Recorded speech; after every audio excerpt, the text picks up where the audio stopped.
Thank you, John. Your Excellency, Sir Lockwood Smith, distinguished guests, ladies and gentlemen. On behalf of New Zealand Trust Chair, Right Honourable Paul East, our UK consultant Martin Williams, and our sister trusts represented here together by trustees and their chair, Donald Lamont, I must say it's a great privilege to be in this august institution. But I know a lot of faces around this audience, and I can say there is a lot of friends of heritage and Antarctica in general. So I'm delighted to be able to talk to you on the world's most extreme conservation project, saving Scott's and Shackleton's legacy. For those of you who aren't aware, this is the Antarctic continent. It is the 5th largest continent on Earth. It's a place that deals in superlatives. Whilst it does not appear on many maps, it's often described as the highest, coldest, driest continent. But I want to stop a little while and think about the scale of this place. What you see here from space is the Antarctic continent surrounded by sea ice. The continent itself is 14 million square kilometres. To put that in context, it is 1.5 times the size of continental USA. Or, to bring it closer to home, it is 57 times the size of Britain. It contains 90% of the world's ice, 70% of the world's fresh water.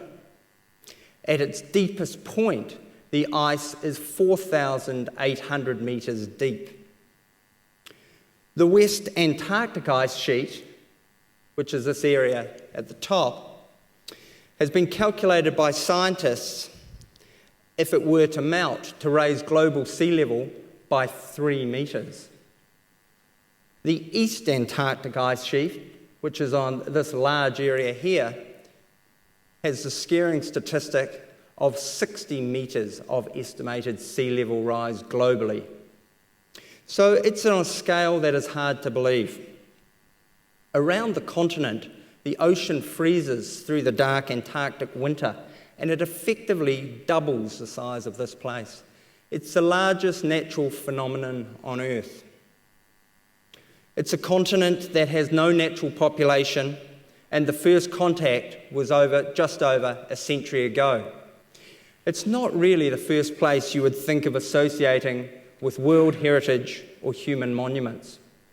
But it is, and it is for this reason incredibly important, because this is the only continent on Earth where humans' first dwellings still stand. It's a part of our shared heritage and our global history.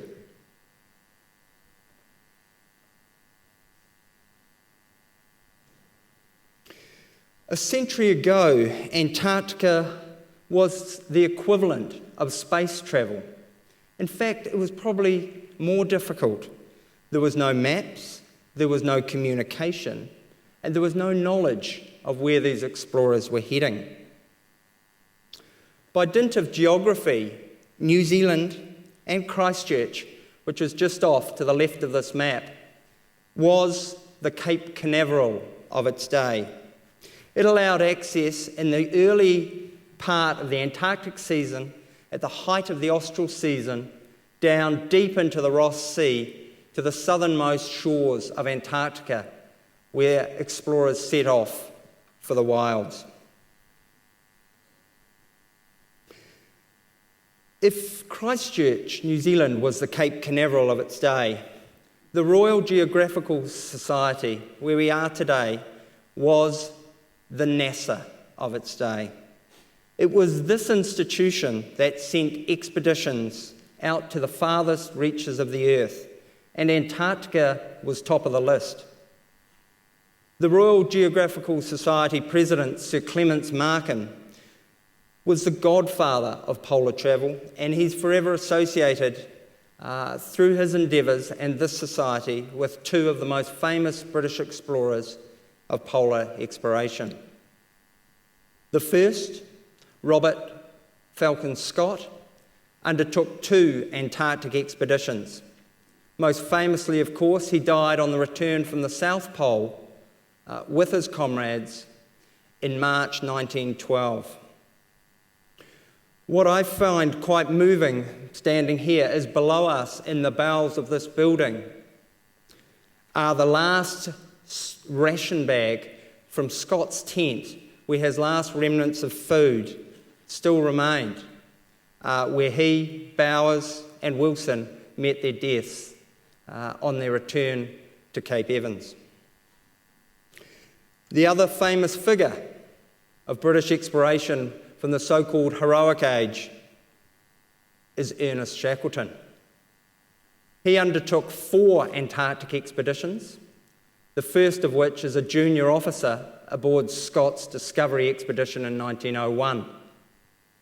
This is a young Ernest Shackleton, aged 33, about to undertake his expedition aboard the Nimrod, his first command. That was an expedition which saw Shackleton lead his men to within 97 nautical miles of the then unconquered South Pole, but decided to turn for home, knowing if he pushed on, he and his men would not survive. This telling picture is Ernest Shackleton aboard the Nimrod, aged 34 after that expedition. It gives you some insight into the challenges of polar exploration in the heroic age.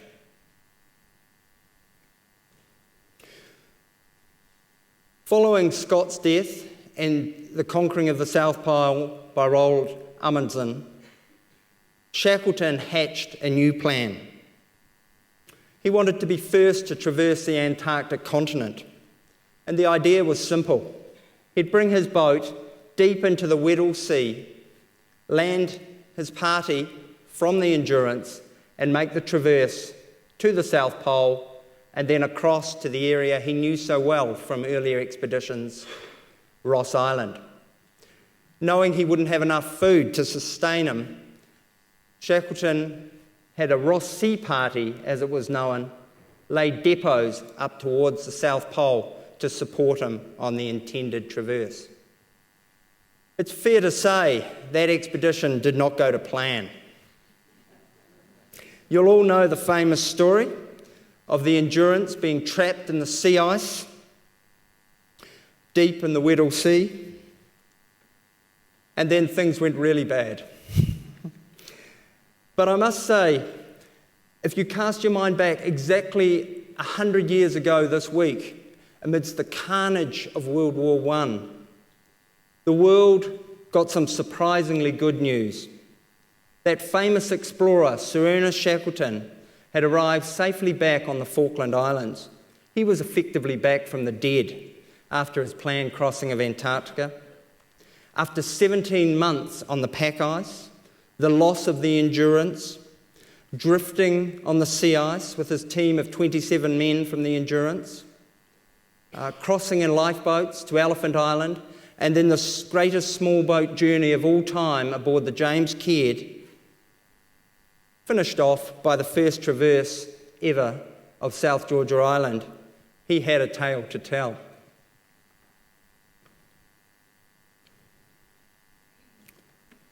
But that wasn't the end of the story. Shackleton's Ross Sea Party was still stuck on the other side of the continent.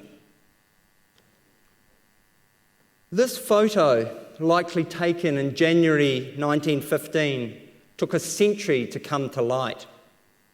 It's a picture from Shackleton's Ross Sea Party. It's a picture of Alexander Stevens aboard the S.Y. Aurora with Ross Island in the background. That ship was ripped away from its anchors, and 10 men spent the next 2 years locked in Antarctica trying to lay depots for Shackleton and his traverse party. They undertook the longest sledging journeys ever undertaken at the time. In one season, they sledged for nearly 6 months, a continuous 160 days, covering 1,561 miles, the longest ever journey undertaken to that time. But what is remarkable is they undertook that journey with totally inadequate clothing and equipment. One of the party, Spencer Smith, died within 2 days of return to safety after being dragged by his comrades on a sledge for 40 days. 2 more men, including the expedition leader, were to lose their life, and the survivors described about living the life of troglodytes. This is the anchor from the Aurora, still embedded on the beach at Cape Evans, and behind it is the iconic hut where the men lived, Captain Scott's hut from the Terra Nova expedition. It's just one of 5 sites that we care for in Antarctica.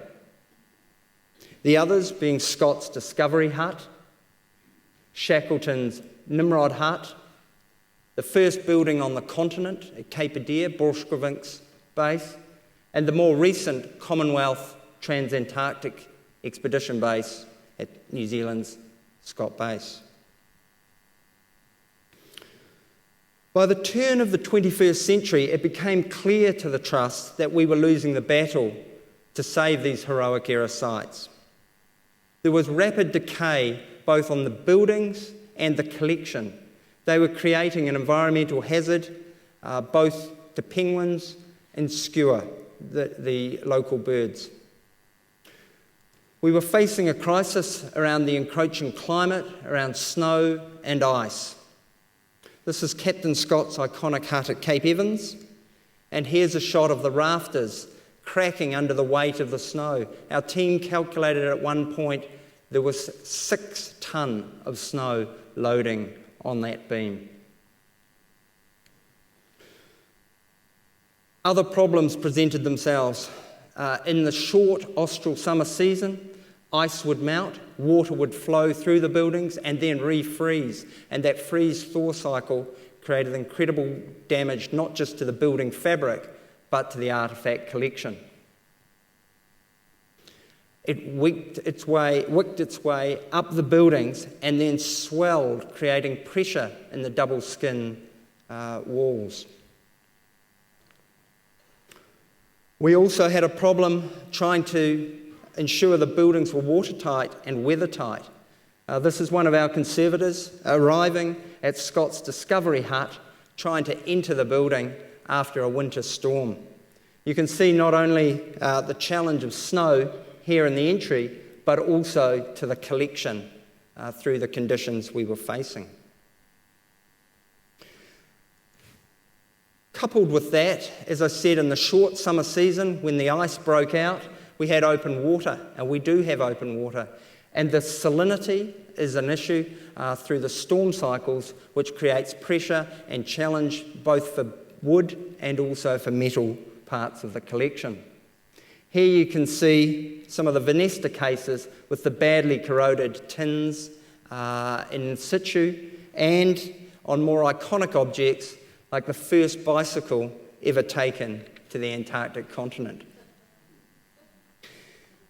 So given the state of the artefact collection and the isolated nature of the building, it begged the question, why bother trying to save it? And at the risk of misquoting, I'd like to paraphrase a comment from Sir Neil Cossins, a former president of the Royal Geographical Society and chair of English Heritage, who visited these sites. Sir Neil said of all the sites he had seen, 2 had the most impact on him. Both were simple wooden buildings, both were under 100 years old, and both were still filled with the original inhabitants' material. One represented the worst of humanity, and its future was assured as a World Heritage Site, and that was Auschwitz. The other represented the best of humanity, and its future was in doubt, and that was Scott's hut at Cape Evans. I'd like to show you a short video which gives you some sense of the power of that place by a much more famous voice than his or mine.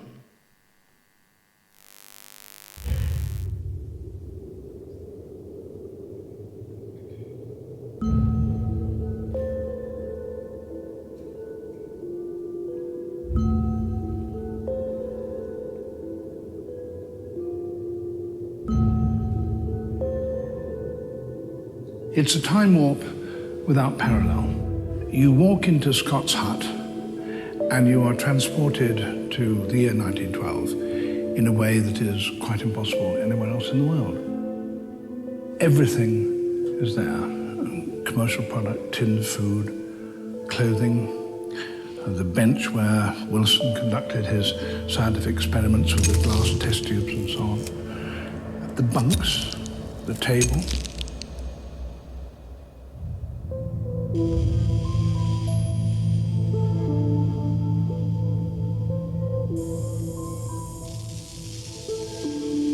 Barely 100 years ago, the first footprints were felt on the frozen continent. No event in human history has a testament as vivid as the exploits of the great Antarctic explorers.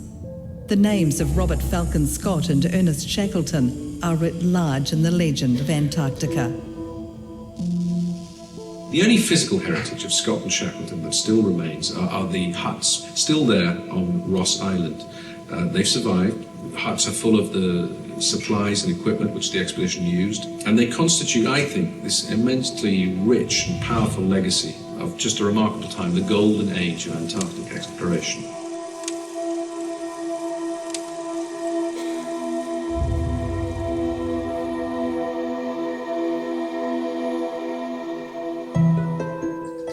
Scott's and Shackleton's expedition bases, together with Carsten Borchgrevink's huts at Cape Adare, the first building on the continent, and Sir Edmund Hillary's hut at Scott Base, are cared for by New Zealand's Antarctic Heritage Trust. The Trust is a not-for-profit charity and includes representatives from the governments of Great Britain, United States of America, Ireland and New Zealand. With the full support of the Antarctic Treaty Nations, it exists to conserve these remarkable sites for current and future generations and to inspire people with the stirring legacy of adventure, discovery and endurance. Recognising that extensive work was required to save this exceptional heritage, the Trust created the Ross Sea Heritage Restoration Project. Launched in 2002 by Her Royal Highness Princess Anne, it's a long-term, multi-site year-round operation, conserving the expedition buildings and their extensive artefact collections.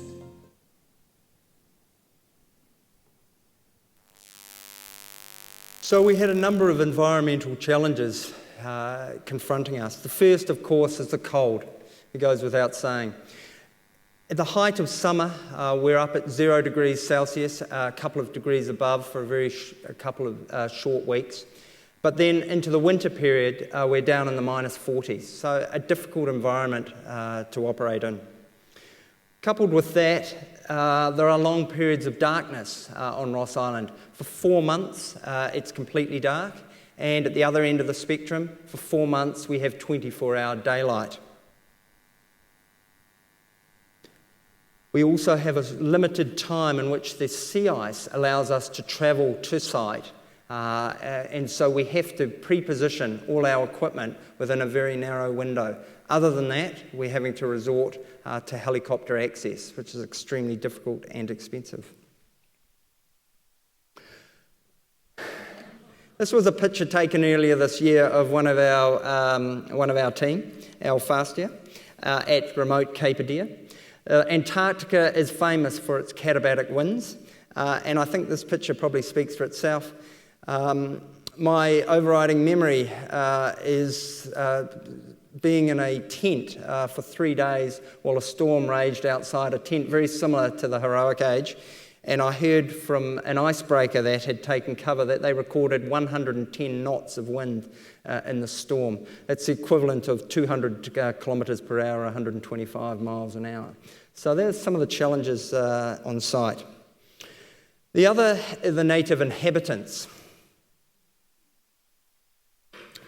This is the world's largest Adelie penguin colony, some 750,000 birds at Cape Adare. And right in the distance, you can see Borchgrevink's hut, the first building on the continent. So there's a bit of a premium on space, let's put it that way. Then we have simply the scale of the collection and the challenge. The collection is around 20,000 objects. It covers everything from wood, metal, paper, textiles, glass, every imaginable material you can envisage, which all require different technical skills.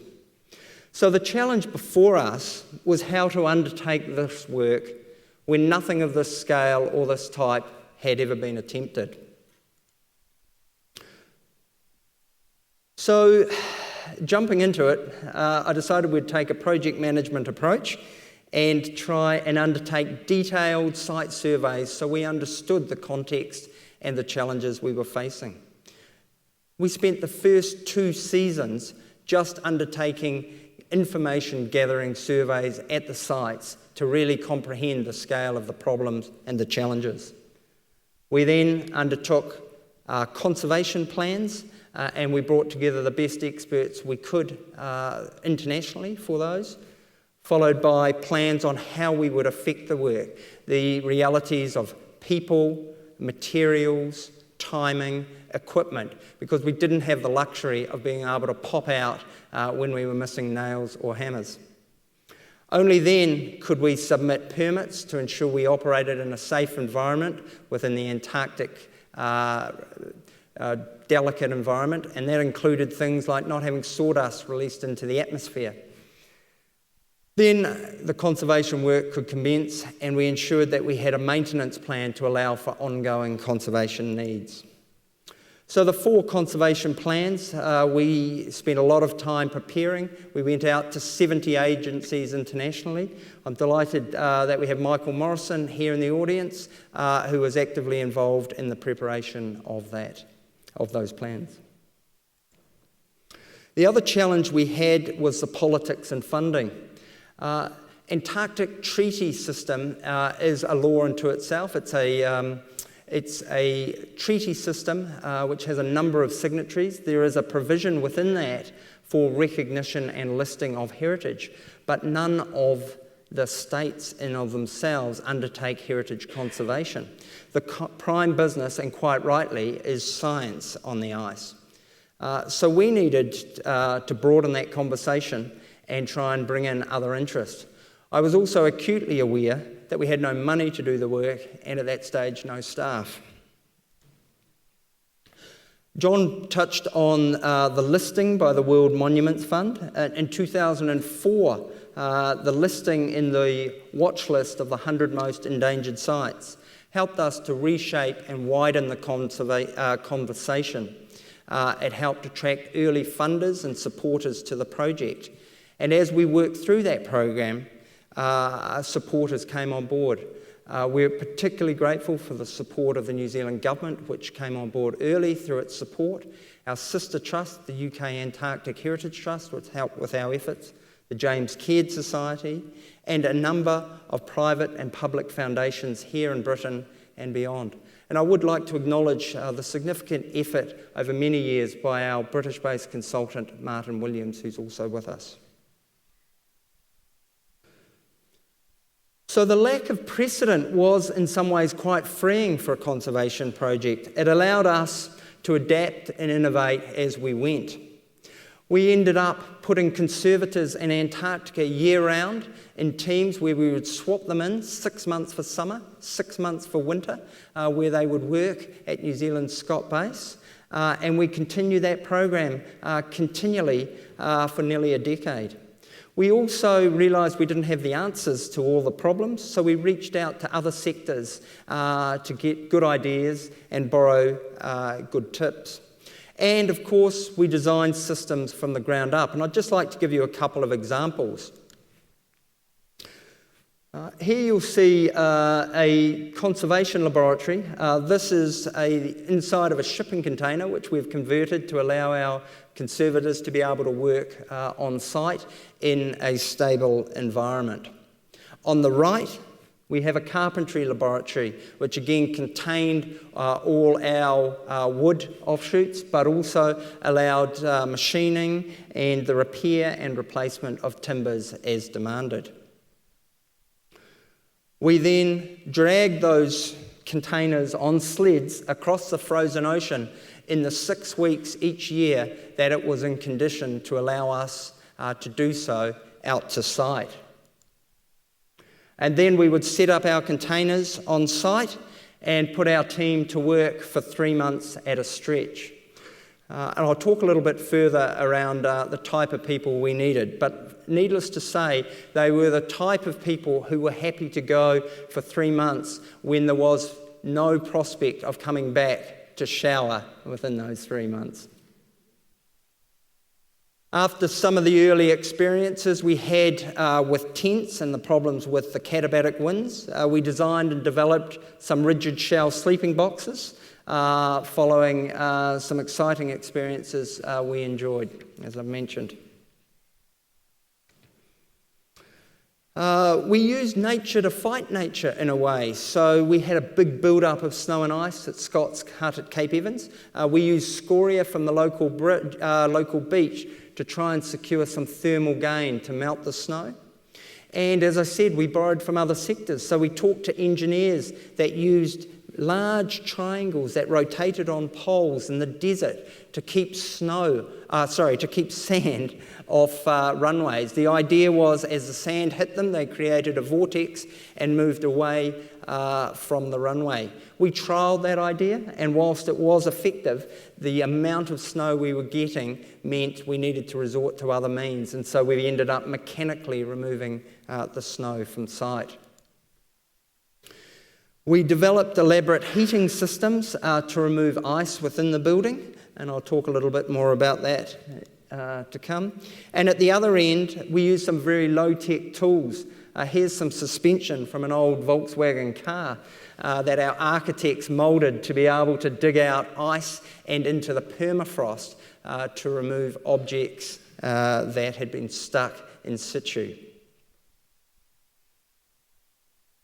Then we used other ideas to think laterally around how we could keep snow and ice out from the buildings. So we dug down into the permafrost and put in an aluminium dam and a rubber coating half a metre into the deep permafrost to prevent water and snow and ice from coming in under the buildings and creating more ice heave. But ultimately, what we did was try and get hard-working, dedicated professionals who could bring their expertise to bear. And that was quite a recruitment challenge. We looked globally. We looked for people who had the correct technical skills, but also the right personality, either to be able to spend a long time out in a small group in an isolated place, or alternatively, were willing to be locked in Antarctica in the dark for months on end. Needless to say, we also psychologically tested those who we were locking in the freezer for winter. I'm delighted that there are some of those conservators here tonight, and I just wonder if you'd be willing to raise your hand if you are in that select group. Yeah, very good. Thank you. Tank and Charlie, it's good to see you.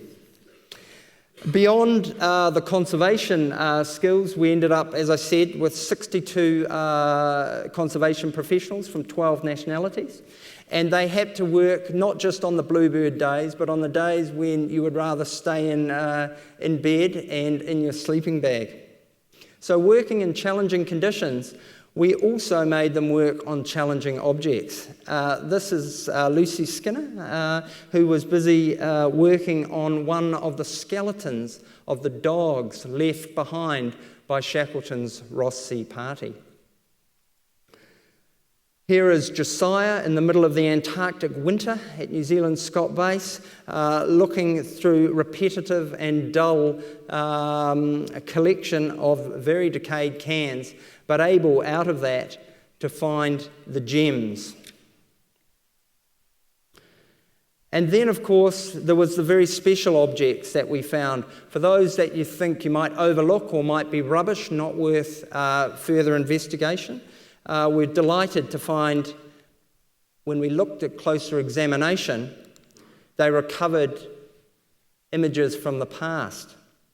Here is an acetate found in the darkroom at Cape Evans, and the picture I showed you earlier, which came to light 100 years after it was taken. When we shared this with the world's media, we had just under 500,000 views on our website within a week. So beyond the conservation efforts, we were also conscious that we wanted to enjoy the journey and keep a bit of that pioneering, heroic spirit around. This is the Norwegians at Framheim in 1911 watching a movie late in the evening. By comparison, this is our team 100 years on in a container watching a movie late into the evening, or the so-called evening, because the sun didn't set in the summer. And for those of you who may eagle-eyed, you may notice this is Falcon Scott. It's Robert Falcon Scott's grandson who was working with us on the project. We're also delighted to be able to collaborate with external agencies. A lot of scientific research is continuing on these sites because they do provide the longest baseline data set of any ongoing research, given the climate records and met records that were kept by the early explorers. So I'd just like to take you through a couple of highlights of the project, and it's very difficult to give you a synopsis of 10 or 15 years of intense labour. But Scott's hut at Cape Evans, the most iconic of his expeditions, a 7-year project of conservation of both the building and a staggering 11,561 individual artefacts, either conserved on-site in the laboratory or returned in batches to Scott Base before being treated and returned back exactly to the same spot. This part of the equation, as part of the treatment around the building, we removed the timber cladding and put a breathable weatherproof membrane, and then returned each cladding, each piece of timber cladding to its original location to try and waterproof and protect the building. We relined the roof with the original spec felt we used from the records and the historic images. Inside the building, we had a major problem with dampness and with the water concentration, which I showed you earlier. This is probably one of the more remarkable aspects of the project. What we did was build a large drum and roll up carefully the original linoleum that still was laid on the floor. And from that point, we then carefully lifted the double floor along the centrepiece of the building which we could access. This is not insulation under the floor with the joists. This is snow and ice, which was heaving up into the building. So in a really careful operation, for 2 weeks, 24 hours per day, our teams mechanically removed the snow through the heat exchange unit and then poured warm air into the edges and along the base of the building to try and drain the snow and ice that was stuck in the rest of the building fabric. After we successfully completed that, we then replaced each timber floorboard and carefully put the linoleum back. The problem we had was that with the heat, it had shrunk. So our team, thinking on the spot, gently stretched the linoleum back so the original witness marks on the floor left by Shackleton's Ross Sea party could align and be back in situ. So a huge amount of care and forethought put into that task. We have been monitoring the condition in that building and in other sites. This tracks the relative humidity and temperature over the last decade. You can see the temperature is on the increase, and you would expect relative humidity, the amount of moisture that can be held, to increase in keeping with that temperature rise. And in fact, the reverse is true, which is showing the conservation interventions are effective and that they are helping to dry out that building, which is not only good for the building fabric, but also for the collection. Here's some examples. The wardroom stove, pre-conservation, You can see the incredible rust. Post-conservation, the heating system, which is in the main hut. We were very fortunate to be able to access some of the original photographs from Ponting and others. And here you can see the original heating unit, which was found to have a water heater on top. We found that and managed to put it back in place and find the flue and replace it. The likes of John Chemister and others could undertake magical work. Here we have a frame of one of the men's bunk. This is the object before it was conserved, and through his patient and dedicated work, he could take this object and, after treatment, create that sort of result. And then take an old, broken bed frame, and through that careful work, be able to reconstitute it and put it back in situ.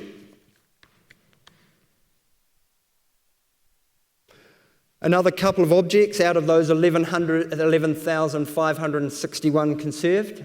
This is a sunlight soap, which is a name known to many of you. It's probably something our team could have enjoyed over the months or so where they were on site. Pre-conservation and post-conservation, which I find quite remarkable. Rest assured, this is chart paper, not any other type of paper. This is the object before conservation and the work of the conservators, who I nickname magicians. Further down the road, Shackleton's hut at Cape Royds, a 4-year program of conservation, both to the building and the conservation of 6,106 objects. A lot of work around the decaying tins and cans. You can see here the state of that collection, and this is the Venesta cases post-conservation. Jamie Ward, a British conservator, spent a year in the dark in Antarctica carefully repairing those boxes. So yeah, quite a remarkable dedication to it. Within the building, the images of King Edward VII still hang on the wall, as does the ham and the provisions from the Nimrod expedition. Probably the most famous discovery throughout this project was under that building when we cleared the snow and ice. We came across some crates, which we later discovered contained Shackleton's whisky. This was a fantastic story, which was led by our artefacts manager, Lizzie Meek, and involved Richard Patterson, the master blender from White and Mackay in Scotland, who I'm advised his nose is insured for £1 million. So it became an international sensation. A documentary, National Geographic, was made, together with a book called Shackleton's Whisky, which could be written by no other author than someone with the surname of Pete. That story went full circle when the New Zealand Prime Minister, the Right Honourable John Key, returned the original bottles that had been brought out for analysis back to Scott Base and then back to Shackleton's hut. The other project, Scott's iconic Discovery Hut, the first building on Ross Island from his first expedition, was a 2-year conservation project which saw the building and 546 objects conserved. Big structural issues and challenges at that site. We needed to straighten the building and move the building back onto its piles. A number of very invasive interventions were undertaken, and then they were effectively done so over time they will be invisible. The wood is untreated. The intent is that the experience remains. So all in all, that project of work has taken over a decade. What I would like to do is show you a short DVD which explains some of those changes through the conservator's own words. Cape Evans, I think people walk in here and are fascinated by it and have such strong connections to the Scott story and all of those famous exploits. You know, Royds you walk into and everyone thinks, I could live here, this is nice. You know, we could light the stove and have a cup of tea.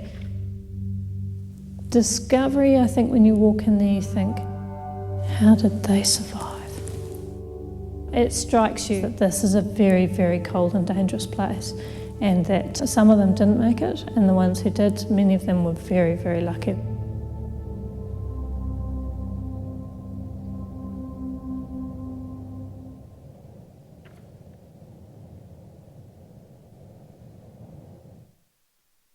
The purpose of the project ultimately is to conserve the huts and the heritage that they represent, keep that really important link between the buildings and their objects and those iconic stories of adventure and heroism, and inspire future generations. You know, when we first walked into these buildings 10, 11 years ago, they felt damp, they were cold, close spaces, you could see frost rising on the walls. The floors were like walking on solid blocks of ice. Snow was actually halfway up the roof line. I arrived in 2004 to find a flood. The general conditions inside the buildings was causing a lot of physical damage and moisture damage to the objects, especially the metal objects. So there's a lot of corrosion in the huts. There's sort of three facets to the carpentry work. One is to make the building weathertight and structurally sound. And the second is to improve the microclimate within the building for the artefact collection. And the third thing is to remove contemporary material that was introduced in the 60s and 80s and making them historically correct. The huts have been improved hugely inside their conditions by the carpentry work that's gone on. But you're still putting artefacts back into a relatively uncontrolled environment. And just finding what treatments will actually work, what coatings will work in that environment and to protect the artefacts has been an interesting journey, I think, for AHT. In the entire collection across all the huts, there's around about 20,000 objects. You know, that the amount of work to do is more than many labs usually would process, because we've got a very short window and very high number of artefacts to conserve. The work that we've seen here, particularly at Evans, is absolutely outstanding. I mean, it's very difficult to understand how hard it is to do something down here, how long it takes to get dressed in the morning. So when you embark on these really complex issues of digging out ice and dehumidifying a building, and you can't shoot off down to the corner hardware store, and over the 10 or so seasons that work has been done here, there's a great deal of forethought and planning and some outstanding expertise. More than 60 individuals have been involved with the project, either coming to work as conservators or coming to work as heritage carpenters or architects. Living and working down here, it's really hard work. It's a tough environment, and not everyone likes the cold, not everyone likes camping, and not everyone likes really long days in the cold whilst camping.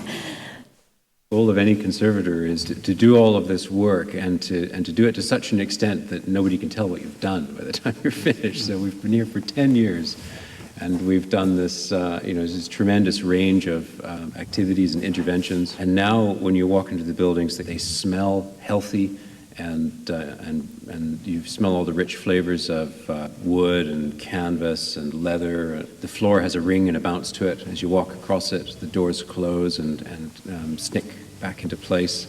We really feel like we've created an environment that's healthy for the collection that it holds. A really, really cool thing is when visitors come to the hut now, especially ones who've been here before, and they see a lot more detail. The nature of a lot of the conservation treatments is that the forms of objects or the colours have just been revealed more. Some of the shoes and boots, you can see, exactly where it was worn down at the heel. So that's really, really cool to come into the building and to be able to see so much more. A lot more colour, a lot more detail, and therefore a lot more understanding of the huts and how they were used and the people who lived here.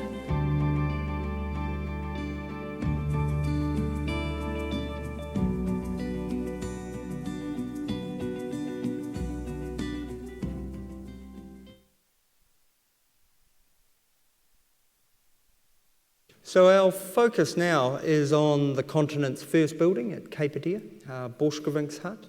We've had a team in there over the Antarctic summer, and they have pulled out the artefact collection, which is now in New Zealand, and a team of 4 conservators, including 3 from Europe, have this week commenced work on that collection. It's a 15-month project. The other project is the legacy of the Commonwealth Trans-Antarctic expedition. The New Zealand Prime Minister launched the conservation plan for that site last year together with the Hillary family. And our intent is a 1-year program of conservation to deal with the asbestos, the lead paint, and all the other challenges we have at that site, and conserve the 350 artefacts on site. That's a £400,000 project, and we are currently raising funds for that. Some of you may have seen the article in the Times earlier this week, and I'd welcome any interest in that project, should you be so inclined. Beyond the conservation work, we are trying to engage with the past in a way that is both relevant and contemporary. And that's done in the hope that today's young people and future generations will value and protect the heritage as we do. One of the instances of that is the Natural History Museum partnership that we had for Scott's last expedition.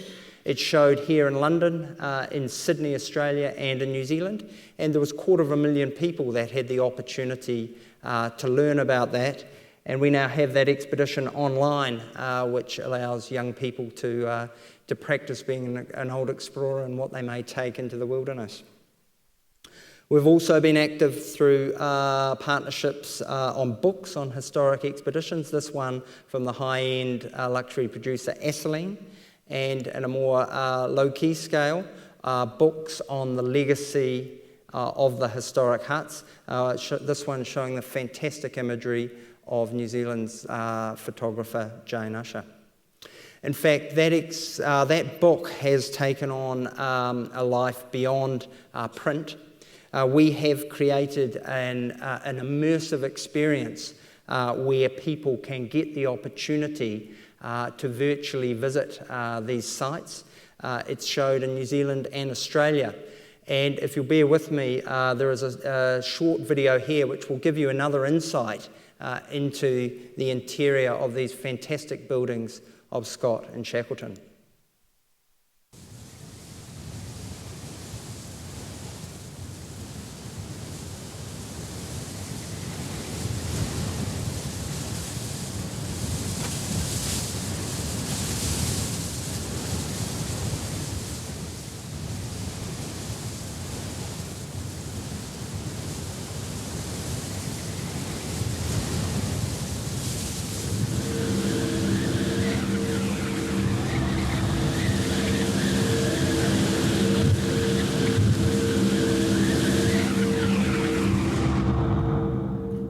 I'm a photographer that likes working in dull conditions with moody light and textures. When you walk out from the plane onto a sheet of ice that goes on forever, you are surrounded by bright white light. I was worried that I was not going to achieve what I wanted. Fortunately, the huts are a complete reverse of that, which is why the cube idea originated.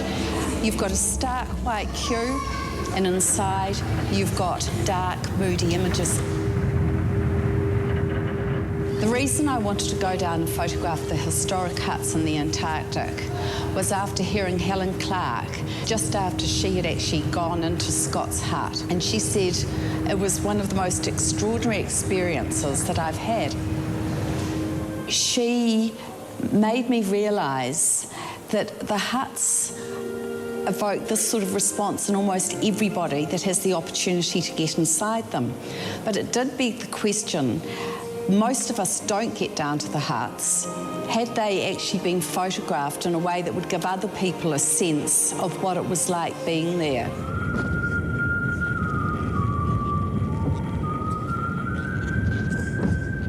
After a couple of days inside Scott's hut, I realised that the things that were moving me were actually the men's personal items that the men had left behind, which actually broke my heart. Why were there dress shoes there? Were men anticipating formal dinners? What was the use of the cufflinks? Where were they going to wear these cufflinks? You're looking at an area a lot of men not only used as a home base, but actually didn't come back to. It certainly gives you pause. We live the life of troglodytes. The way I shot the huts was using a number of exposures to create one image. I had 2 assistants, bouncing light, using torches, and we were able to light incrementally each part of the image. So the experience that you get through the photographs that I was able to take are far more revealing. When you are looking at the images inside the cube, these are things that you would never see if you were actually a visitor to the huts and had 15 minutes. So I'm going to state that I think still life and inside the cube is better than being there.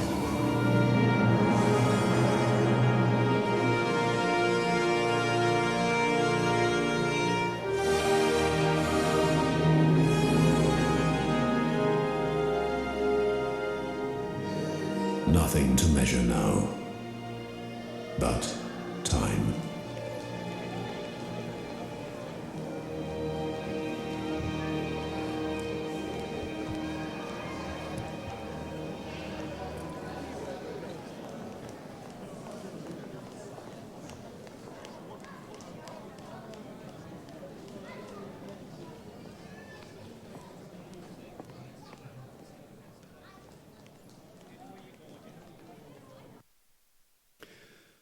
So beyond the immersive experience, closer to home on your PC if you're so inclined, you can now visit the huts virtually through the World Wonders Project.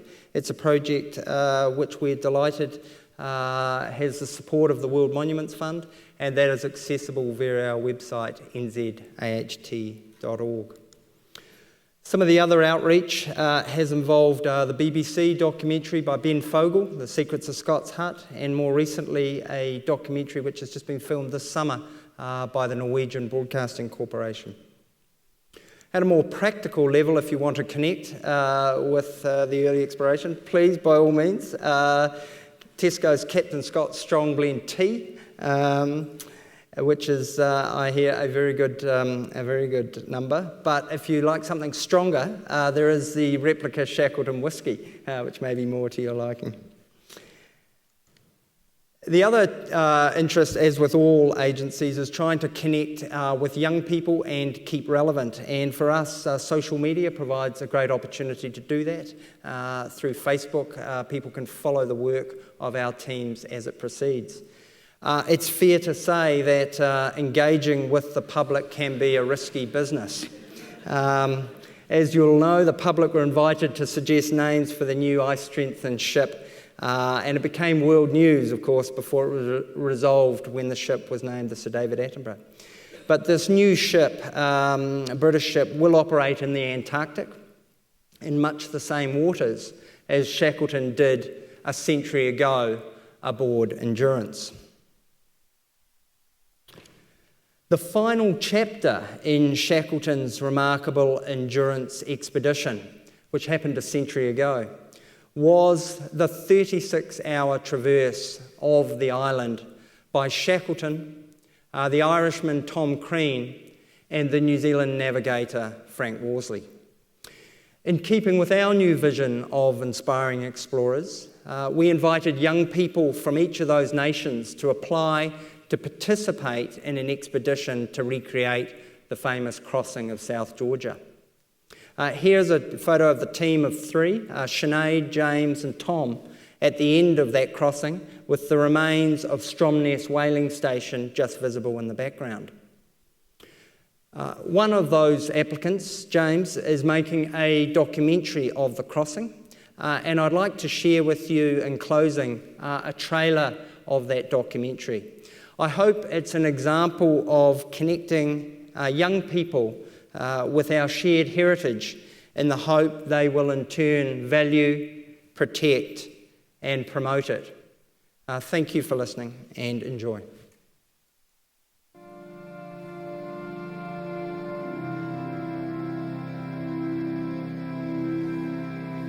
So here we are, heading towards the southern coast of South Georgia.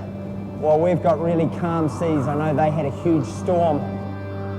This is where the men in the James Caird would have been itching to see land.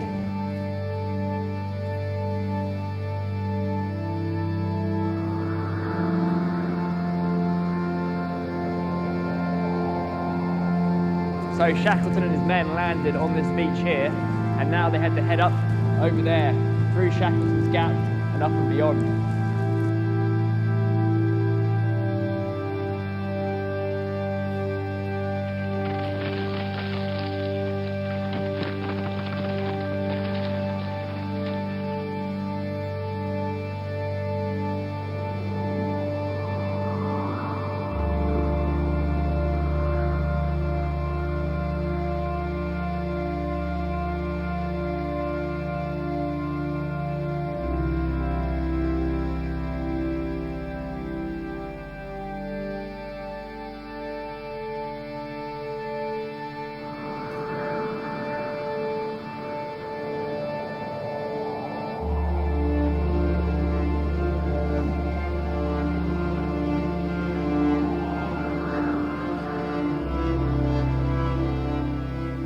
I guess that I'm just in awe of Shackleton and Worsley and Crean and what they achieved with the minimal equipment that they had 100 years ago.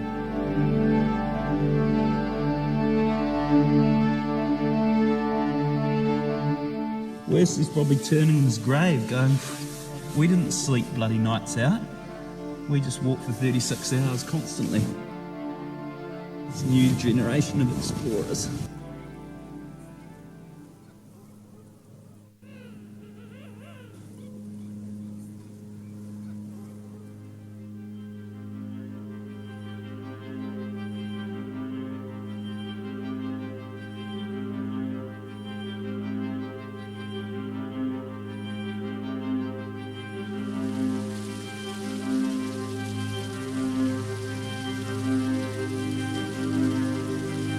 My toes are pretty cold, to be fair. They're screaming cold.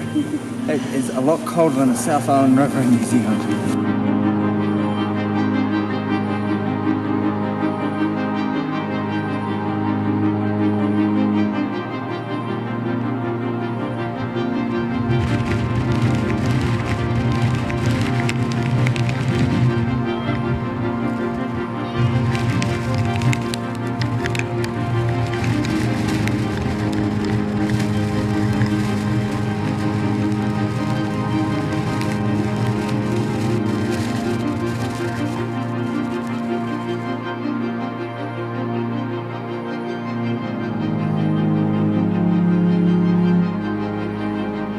It's pretty special to be in this part of the world, to walk in the footsteps of legends.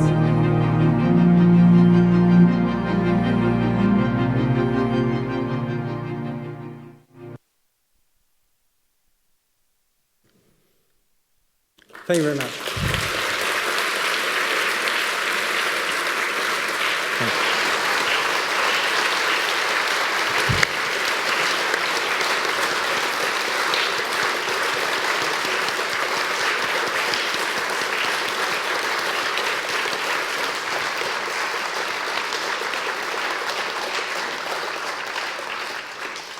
Nigel, I mean, the whole theme of this evening has been the kind of talk of heroes and the talk of discovery. So obviously Scott and Shackleton and many others.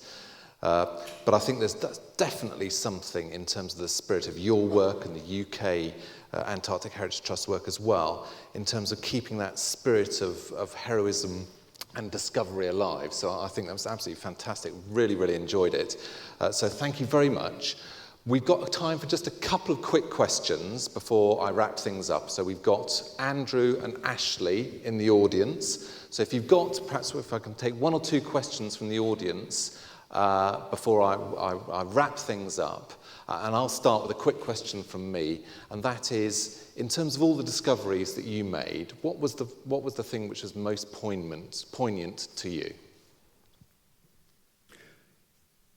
Well, I think it was the personal items, really. You've seen some of the images that were brought back to life after 100 years.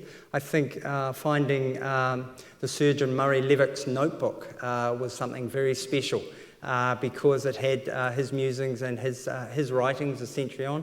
And of course, he went on to found an organisation which is now British Exploring, which is based in this very premises. So the minutiae, the personal items, I think, brought a context to those discoveries.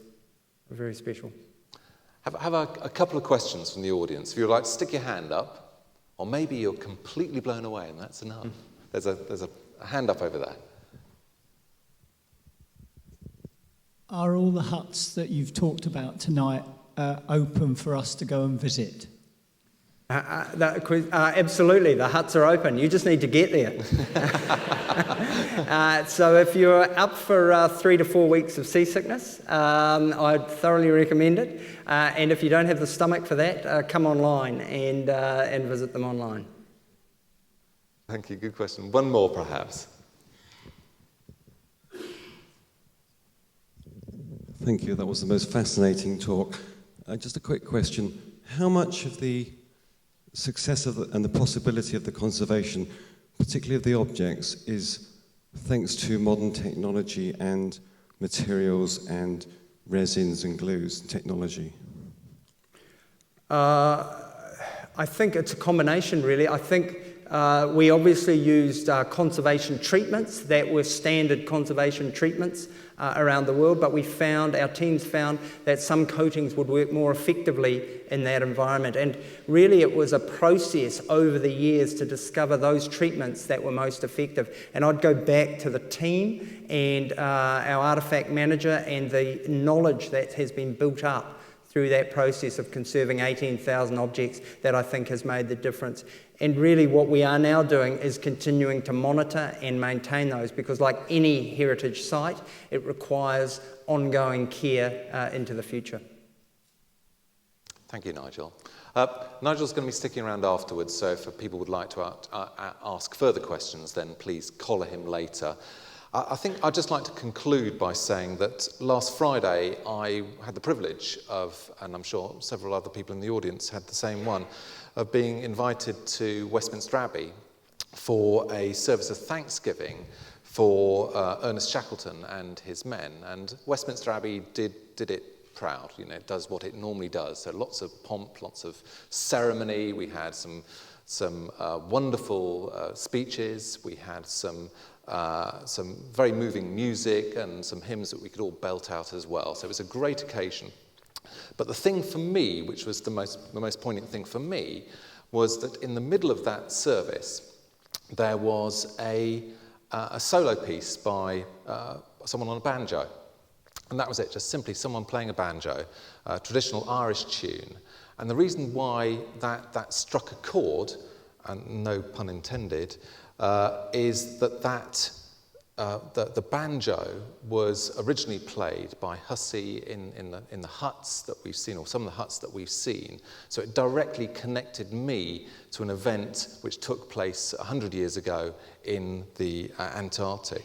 And I think, Nigel, you and your team and others who work in this sphere are absolutely about that, about connecting artefacts and places to people today to ensure their relevance and to ensure those stories continue to remain alive for us to enjoy.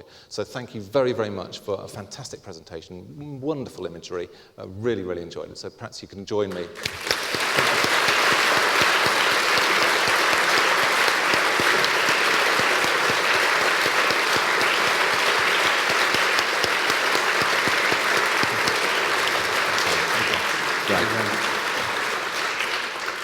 It goes without saying that I have to say that hopefully you've enjoyed tonight. This has been put on by World Monuments Fund Britain.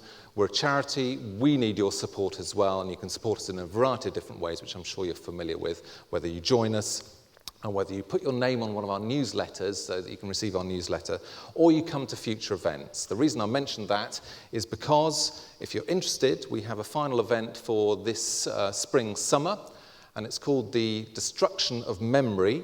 It is a premiere of a film by an Australian filmmaker called Tim Slade. It's on the 25th of June, Sunday afternoon, and it's being held at the British Museum, and it's about the destruction of cultural heritage, not just the present day, as in Syria and Afghanistan and Iraq, but actually stretching back over the last century, starting really with the Armenian genocide. So if you're interested in that, it's a free event. Grab an invitation on your way out. I'm sure you'll enjoy it. That's it from me, and that's it for us. Thank you very, very much for coming, and perhaps one final round of applause for Nigel.